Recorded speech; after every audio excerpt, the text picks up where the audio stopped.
എല്ലാവർക്കും നമസ്കാരം. എൻ്റെ പേര് ആര്യ. അപ്പോൾ നമ്മളിന്ന് സോഷ്യൽ സയൻസിലെ 8ാമത്തെ അധ്യായമായ ഗംഗാ സമതലത്തിലേക്ക് എന്ന പാഠഭാഗമാണ് നമ്മൾ ഇന്ന് ചർച്ച ചെയ്യാൻ പോകുന്നത്. അപ്പോൾ നമുക്ക് ക്ലാസ്സിലേക്ക് കടക്കാം. ഇത് പ്രശസ്ത ചിത്രകാരനായ A.L. ഭാഷാമിൻ്റെ ഒരു വിവരണമാണ് നമുക്ക് ടെക്സ്റ്റ് ബുക്കിൽ തന്നിട്ടുള്ളത്. ഇതിലെന്താണ് പറയുന്നത് എന്ന് നമുക്ക് നോക്കാം. BCE 2000 കിഴക്കൻ യൂറോപ്പിലെ പോളണ്ട് മുതൽ മധ്യേഷ്യ വരെയുള്ള പുൽപ്രദേശത്ത് താമസിച്ചിരുന്നവർ നാടോടികളായ ഇടയന്മാരായിരുന്നു. ജനസംഖ്യാ വർധനവും കാലികൾക്കാവശ്യമായ പുൽമേടുകളുടെ കുറവും ദൂരദേശങ്ങളിലേക്ക് സഞ്ചരിക്കാൻ അവരെ പ്രേരിപ്പിച്ചു. അവർ പടിഞ്ഞാറോട്ടും കിഴക്കോട്ടും തെക്കോട്ടും സംഘങ്ങളായി സഞ്ചരിച്ചു. കന്നുകാലികളെയും തങ്ങൾ ഇണക്കി വളർത്തിയ കുതിരകളെയും അവർ കൂടെ കൂട്ടി. യാത്രക്കിടയിൽ കണ്ടുമുട്ടിയ പല തരക്കാരായ ജനവിഭാഗങ്ങളോട് കലഹിച്ചും ഇഴുകിച്ചേർന്നും അവർ മുന്നോട്ട് നീങ്ങി. അവരിൽ ഒരു വിഭാഗം യൂറോപ്പിലെത്തി. തെക്കോട്ട് സഞ്ചരിച്ചവരിൽ ഒരു വിഭാഗം ഇറാൻ, അഫ്ഗാനിസ്ഥാൻ വഴി ഇന്ത്യയുടെ വടക്കു പടിഞ്ഞാറൻ ദേശത്ത് എത്തിച്ചേർന്നു. ഇവർ ആര്യന്മാർ എന്നാണ് അറിയപ്പെടുന്നത്. അപ്പോൾ ഇതിൽ പ്രധാനമായിട്ടും പറയുന്നത് ആര്യന്മാരെ പറ്റിയിട്ടാണ്. ആര്യന്മാർ എന്ന് പറയുന്നത് നാടോടികളായ ഇടയന്മാരാണ് എന്നാണ് നമ്മൾ ഈ വായിച്ച വിവരണത്തിൽ നിന്ന് നമുക്ക് മനസ്സിലാക്കാൻ സാധിച്ചത്. ആര്യന്മാർ എന്ന് പറയുന്നത് നാടോടികളായ ഇടയന്മാരാണ്. ഇവർ മധ്യേഷ്യയിൽ നിന്നാണ് വന്നിരിക്കുന്നത്. ഇവർ ഒരു സ്ഥലത്തു നിന്നും മറ്റു സ്ഥലങ്ങളിലേക്ക് സഞ്ചരിക്കാൻ കാരണം ജനസംഖ്യാ വർധനവും അതുപോലെ കന്നുകാലികൾക്കാവശ്യമായ പുൽമേടുകൾ തേടിയിട്ടുമാണ് അവർ ഒരു സ്ഥലത്തു നിന്ന് മറ്റു സ്ഥലങ്ങളിലേക്ക് സഞ്ചരിക്കുന്നതിൻ്റെ പ്രധാന കാരണമെന്നാണ് ഇതിൽ പറയുന്നത്. അതുപോലെ തന്നെ അവർ സൗഹൃദമായാലും അതുപോലെ തന്നെ യുദ്ധത്തിലും അവർ ഏർപ്പെട്ടിട്ടുണ്ട് എന്നാണ് ആര്യന്മാരെ പറ്റിയിട്ട് ഇതിൽ പ്രധാനമായിട്ടും പറയുന്നത്. അടുത്തത്, ആര്യന്മാരെ കുറിച്ച് മനസ്സിലാക്കുന്നതിന് നമുക്ക് ലഭ്യമായ തെളിവുകൾ എന്താണ് എന്നാണ് നമ്മളിനി നോക്കാൻ പോകുന്നത്. ഋഗ്വേദത്തിൽ പരാമർശിക്കുന്ന സമര പണി സംവാദം. സമര എന്ന് പറഞ്ഞു കഴിഞ്ഞാൽ ദേവേന്ദ്രൻ്റെ പട്ടി എന്നാണ് ഈ സമര എന്നതുകൊണ്ട് നമ്മൾ പ്രധാനമായിട്ടും ഉദ്ദേശിക്കുന്നത്. അതുപോലെ തന്നെ പണി എന്ന് പറഞ്ഞു കഴിഞ്ഞാൽ ആ നാട്ടിൽ താമസിക്കുന്ന ഒരു ജനവിഭാഗം എന്നാണ് പണി എന്ന വാക്കുകൊണ്ട് നമ്മൾ ഉദ്ദേശിക്കുന്നത്. ഋഗ്വേദം എന്ന് പറഞ്ഞു കഴിഞ്ഞാൽ നമുക്ക് എല്ലാവർക്കും അറിയാം. ഋഗ്വേദം, സാമവേദം, യജുർവേദം, അഥർവവേദം എന്നീ 4 വേദങ്ങളെക്കുറിച്ച് നമ്മൾ മുൻ ക്ലാസ്സിൽ പഠിച്ചിട്ടുള്ളതാണ്. അതിൽ ആര്യന്മാരെ കുറിച്ച് പ്രധാനമായിട്ടും പറയുന്നത് ഋഗ്വേദത്തിലാണ് എന്നാണ് ഇതിൽ പറയുന്നത്. അപ്പോൾ ഋഗ്വേദത്തിൽ പരാമർശിക്കുന്ന സരമപണി സംവാദം, കൂടാതെ വിവിധ ഭാഷകളുമായി സംസ്കൃത ഭാഷയ്ക്കുള്ള സാമ്യം, അതുപോലെ തന്നെ അവരുടെ സഞ്ചാരപാതയിൽ നിന്ന് ലഭിച്ച പുരാതന തെളിവുകളും ഫോസിൽ അവശിഷ്ടങ്ങളുമാണ് നമുക്ക് ആര്യന്മാരെ കുറിച്ച് മനസ്സിലാക്കുന്നതിന് ലഭ്യമായ തെളിവുകൾ എന്നാണ് ഇതിൽ പ്രധാനമായിട്ടും പറയുന്നത്. അപ്പോൾ ആര്യന്മാരെ കുറിച്ച് മനസ്സിലാക്കുന്നതിന് നമുക്ക് ലഭ്യമായ തെളിവുകൾ എന്ന് പറഞ്ഞു കഴിഞ്ഞാൽ ഋഗ്വേദത്തിൽ പരാമർശിക്കുന്ന സമര പണി. സമര എന്ന് പറഞ്ഞു കഴിഞ്ഞാൽ ദേവേന്ദ്രൻ്റെ വേട്ടപ്പട്ടി, പണി എന്ന് പറഞ്ഞു കഴിഞ്ഞാൽ ആ നാട്ടിൽ താമസിക്കുന്ന ഒരു ജനവിഭാഗത്തെയാണ് നമ്മൾ പണി എന്നതുകൊണ്ട് ഉദ്ദേശിക്കുന്നത്. കൂടാതെ വിവിധ ഭാഷകളുമായി സംസ്കൃത ഭാഷയ്ക്കുള്ള സാമ്യമാണ് ആര്യന്മാരെ നമുക്ക് മനസ്സിലാക്കുന്നതിനുള്ള പ്രധാന ഒരു മാർഗമെന്നാണ് പറയുന്നത്. കൂടാതെ അവരുടെ സഞ്ചാരപാതയിൽ നിന്ന് ലഭിച്ച പുരാതന തെളിവുകളും ഫോസിൽ അവശിഷ്ടങ്ങളുമെല്ലാം ആര്യന്മാരെ കുറിച്ച് മനസ്സിലാക്കുന്നതിനുള്ള തെളിവുകളാണ് എന്നാണ് ഇതിൽ പറയുന്നത്. ഇത് എന്ന് പറഞ്ഞു കഴിഞ്ഞാൽ ഈ പട്ടികയിൽ കൊടുത്തിട്ടുള്ളത് വ്യത്യസ്ത ഭാഷകളിലെ ഏതാനും പദങ്ങളാണ് നമുക്ക് ഈ പട്ടികയിൽ നമുക്ക് കാണാൻ പറ്റുന്നത്. ഇംഗ്ലീഷ്, ലാറ്റിൻ, ഗ്രീക്ക്, സംസ്കൃതം എന്നീ ഭാഷകളാണ് മുകളിൽ കൊടുത്തിരിക്കുന്നത്. അതിന് താഴെ കൊടുത്തിരിക്കുന്നത് അവരുടെ പദങ്ങളാണ്. ആ ഭാഷയിൽ എങ്ങനെ പ്രയോഗിക്കുന്ന പദങ്ങളെക്കുറിച്ചിട്ടാണ് നമ്മൾ ഇപ്പം നോക്കുന്നത്. ഇംഗ്ലീഷിൽ ഫാദർ, മദർ, ലാറ്റിനിൽ പാറ്റർ, മാറ്റർ, ഗ്രീക്കിൽ പൈറ്റർ, മൈറ്റർ, സംസ്കൃതത്തിൽ പിതൃ, മാതൃ എന്നാണ് കൊടുത്തിരിക്കുന്നത്. ഇതിൽ പ്രധാനമായിട്ടും പറയുന്നത് എന്താണെന്ന് വെച്ചാൽ ഇതിൻ്റെ ഉച്ചാരണവും അർത്ഥവും സാമ്യമാണ്.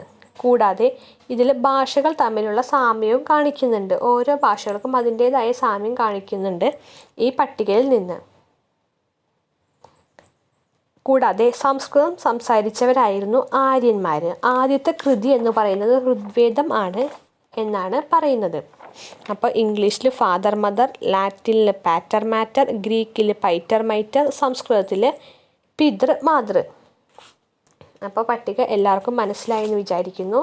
ഇതിൽ പ്രധാനമായിട്ടും പറയുന്നത് ഉച്ചാരണവും അർത്ഥവും അവയുടെ സാമ്യവുമാണ് ഈ പട്ടികയിൽ പ്രധാനമായിട്ടും പറയുന്നത്. അടുത്തത്, നമ്മൾ എന്താണ് സമര എന്നും എന്താണ് പണി എന്നും നമ്മൾ ആര്യന്മാരെ കുറിച്ച് മനസ്സിലാക്കുന്നതിന് നമുക്ക് ലഭിച്ച തെളിവുകളിൽ നിന്ന് നമ്മൾ നോക്കിയിട്ടുണ്ടായിരുന്നു. സരമ എന്ന് പറഞ്ഞു കഴിഞ്ഞാൽ ദേവേന്ദ്രൻ്റെ വേട്ടപ്പട്ടി എന്നും പണി എന്ന് പറഞ്ഞു കഴിഞ്ഞാൽ ആ നാട്ടിൽ താമസിക്കുന്ന ഒരു ജനവിഭാഗമാണ് എന്ന് നമ്മൾ നേരത്തെ പറഞ്ഞു. അപ്പോൾ ഇതിൽ പറയുന്നത് എന്ന് പറഞ്ഞു കഴിഞ്ഞാൽ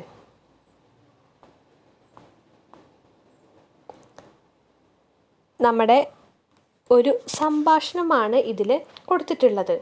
നമുക്കിത് എന്താണെന്ന് നോക്കാം. സമര. പണിമുഖ്യരെ, ഇന്ദ്രൻ്റെ ഭൂതികയാണ് ഞാൻ. അദ്ദേഹമാണ് എന്നെ നിങ്ങളുടെ അടുത്തേക്ക് അയച്ചത്. പണികൾ പറയാണ്, സരമ, എന്തുദ്ദേശത്തോടെയാണ് നീ ഇവിടെ വന്നിരിക്കുന്നത്? എങ്ങനെയാണ് നീ ഇവിടെ എത്തിയത്? സരമ എന്ന് പറഞ്ഞത് ദേവേന്ദ്രൻ്റെ വേട്ടപ്പട്ടിയെ നമ്മൾ പറഞ്ഞു കഴിഞ്ഞു. അപ്പോൾ ഈ അവിടുത്തെ ആളുകളോട് ഈ സരമ ചോദിക്കുകയാണ്, പണിമുഖ്യരെ, ഇന്ദ്രൻ്റെ ഭൂതികയാണ് ഞാൻ, ദേവേന്ദ്രൻ്റെ ഭൂതികയാണ് ഞാൻ, അദ്ദേഹമാണ് എന്നെ നിങ്ങളുടെ അടുത്തേക്ക് അയച്ചത്. അപ്പോൾ ആ നാട്ടിലെ താമസിക്കുന്ന ഒരു ജനവിഭാഗം പറയുകയാണ്, എന്തുദ്ദേശത്തോടെയാണ് നീ ഇവിടെ വന്നിരിക്കുന്നത്? എങ്ങനെയാണ് നീ ഇവിടെ എത്തിയത് എന്ന് ദേവേന്ദ്രൻ്റെ വേട്ടപ്പട്ടിയോട് ആ നാട്ടിൽ താമസിക്കുന്ന ഒരു ജനവിഭാഗം ആളുകൾ ചോദിക്കുകയാണ്. അപ്പോൾ സരമ പറയുന്ന മറുപടിയാണ്, ഞാൻ നദിക്കര കടന്നാണ് ഞാൻ ഇവിടെ എത്തിയത്. നിങ്ങളുടെ കൈവശം ധാരാളം പശുക്കളുണ്ട്, അവയെ പിടിച്ചെടുക്കുക എന്നതാണ് എൻ്റെ ആഗ്രഹമെന്ന് ഈ സരമ പറഞ്ഞു. അപ്പോൾ പണികൾ പറയാണ്, രാത്രിയിൽ രസനദി നീന്തി കയറാൻ നിനക്ക് എങ്ങനെ കഴിഞ്ഞു? അപ്പോൾ സരമ പറഞ്ഞു, നദി കടക്കാൻ ആദ്യം എനിക്ക് ഭയമായിരുന്നു, എന്നാൽ ദേവകളാൽ സംരക്ഷിക്കപ്പെടുന്നവളാണ് ഞാൻ, അതിനാൽ രസനദി നീന്തി കടക്കാൻ എനിക്ക് കഴിഞ്ഞു. ഇതിലെന്താണ് പറയുന്നത്? ഋഗ്വേദത്തിൽ പരാമർശിക്കുന്ന ദേവേന്ദ്രൻ്റെ വേട്ടപ്പട്ടിയായ സരമയും തദ്ദേശീയരായ പണികളും തമ്മിലുള്ള ഒരു സംഭാഷണമാണ് നമ്മൾ ഇപ്പോൾ കണ്ടത്. ആര്യന്മാർ തദ്ദേശികവാസികളായ പണികളോട് കന്നുകാലികളെ ആവശ്യപ്പെടുന്നതാണ് ഈ സംഭാഷണത്തിൻ്റെ ഉള്ളടക്കം. നമുക്ക് വായിച്ചാൽ തന്നെ മനസ്സിലാകുന്നതാണ്. അടുത്തത്, ഈ ചിത്രത്തിൽ ഏകദേശം 3500 വർഷം മുമ്പ് ആര്യന്മാർ ഇന്ത്യയുടെ വടക്കു പടിഞ്ഞാറ് സപ്തസൈന്ധവ പ്രദേശത്ത് എത്തിച്ചേർന്നു. ഇതാണ് സപ്തസൈന്ധവ പ്രദേശം എന്ന് പറഞ്ഞത്. ആര്യന്മാർ ഇന്ത്യയുടെ വടക്കു പടിഞ്ഞാറ് സപ്തസൈന്ധവ പ്രദേശത്ത് എത്തിച്ചേർന്നു. ഇതിന് അവരെ സഹായിച്ചത് കുതിരകളും കുതിരകളെ കെട്ടിയ രഥങ്ങളുമായിരുന്നു. ഈ അവരുടെ സഞ്ചാരപാതയിൽ നിന്ന് എത്തിയ കുതിരകളുടെ എല്ലുകളും രഥങ്ങളുടെ അവശിഷ്ടങ്ങളുമാണ് ഇതിന് തെളിവ് എന്നാണ് ഈ ചിത്രത്തിൽ നിന്ന് നമുക്ക് മനസ്സിലാവാൻ പറ്റുന്നത്. എല്ലാവർക്കും മനസ്സിലായോ? ഇതിൽ പ്രധാനമായിട്ടും പറയുന്നത് എന്താണെന്ന് വെച്ചാൽ, ആര്യന്മാർ എത്തിച്ചേർന്ന പ്രദേശത്തെ സപ്തസൈന്ധവ പ്രദേശം എന്നാണ് പറഞ്ഞിരുന്നത്. ഈ ആര്യന്മാർ അവിടെ എത്താൻ വേണ്ടിയിട്ട് അവരെ സഹായിച്ചിരുന്നത് അവരുടെ കുതിരകളും കുതിരകളെ കെട്ടിയ രഥങ്ങളുമാണ് എന്നാണ് ഇതിൽ പറയുന്നത്. അവിടെ നിന്ന് കണ്ടെത്തിയ കുതിരകളുടെ എല്ലുകളും രഥങ്ങളുടെ അവശിഷ്ടങ്ങളുമാണ് ഇവർ അവിടെ ഉണ്ടായിരുന്നു എന്നുള്ളതിൻ്റെ പ്രധാന ഉദാഹരണം എന്നാണ് ഇതിൽ പറയുന്നത്. അടുത്തത് സപ്തസൈന്ധവം. ഈ സപ്തസൈന്ധവം എന്ന് പറഞ്ഞു കഴിഞ്ഞാൽ സിന്ധു, ധലം, ചിനാബ്, സത്ലജ്, രവി, ബിയാസ്, സരസ്വതി എന്ന് പറഞ്ഞു കഴിഞ്ഞാൽ സിന്ധു നദിയും അതിൻ്റെ പോഷക നദികളും കൂടാതെ സരസ്വതി നദിയും ഇതിൽ ഉണ്ട് എന്നാണ് ഈ സപ്തസൈന്ധവം എന്നതുകൊണ്ട് നമ്മൾ ഉദ്ദേശിക്കുന്നത്. അടുത്തത്, ആര്യന്മാരുടെ ജനജീവിതം എങ്ങനെയായിരുന്നു എന്നാണ് നമ്മൾ ഇനി ചർച്ച ചെയ്യാൻ പോകുന്നത്. ഈ സപ്തസൈന്ധവ പ്രദേശത്തെ ജനജീവിതത്തെക്കുറിച്ച് വിവരം നമുക്ക് ലഭിക്കുന്നത് ഋഗ്വേദത്തിൽ നിന്നാണ്. ആ പ്രദേശത്തെ ജനജീവിതത്തിൻ്റെ പ്രത്യേകതകൾ എന്തെല്ലാമാണെന്ന് നമുക്കിനി നോക്കാം. ആര്യന്മാർ ഗോത്രങ്ങളായി ജീവിച്ചു. കൂടാതെ നിരവധി കുടുംബങ്ങൾ ഉൾപ്പെട്ട ഗോത്രങ്ങളാണ് ഈ ആര്യന്മാർ എന്ന് പറഞ്ഞു കഴിഞ്ഞാൽ. ഗോത്രത്തിലെ മുതിർന്ന അംഗം ഗോത്രത്തലവൻ. വിധാത, സഭ, സമിതി എന്നീ ഗോത്രസഭകളും അതിൽ ഉണ്ടായിരുന്നു. കൂടാതെ അവരുടെ പ്രധാന തൊഴിൽ എന്ന് പറഞ്ഞു കഴിഞ്ഞാൽ കന്നുകാലി വളർത്തലും കൃഷി ചെയ്യലുമാണ് അവരുടെ പ്രധാന തൊഴിലായിട്ട് ഉണ്ടായിരുന്നത്. കൂടാതെ കന്നുകാലികൾക്കും മേച്ചിൽപ്പുറങ്ങൾക്കും വേണ്ടിയിട്ട് അവരവിടെ ഉണ്ടായിരുന്നു. യുദ്ധങ്ങൾ, യുദ്ധവിജയത്തിൻ്റെ യാഗങ്ങൾ എന്നിവയെല്ലാം ഈ ആര്യന്മാരുടെ പ്രത്യേകതകളാണ്. കൂടാതെ സമൂഹത്തെ തൊഴിലടിസ്ഥാനത്തിൽ തരംതിരിച്ച് പുരോഹിതർ, സേനാനികൾ, സാധാരണക്കാർ എന്നിങ്ങനെ തരംതിരിച്ചിട്ടുണ്ട് എന്നാണ് അവിടുത്തെ ജനജീവിതത്തിൽ പ്രധാനമായിട്ടും പറയുന്നത്.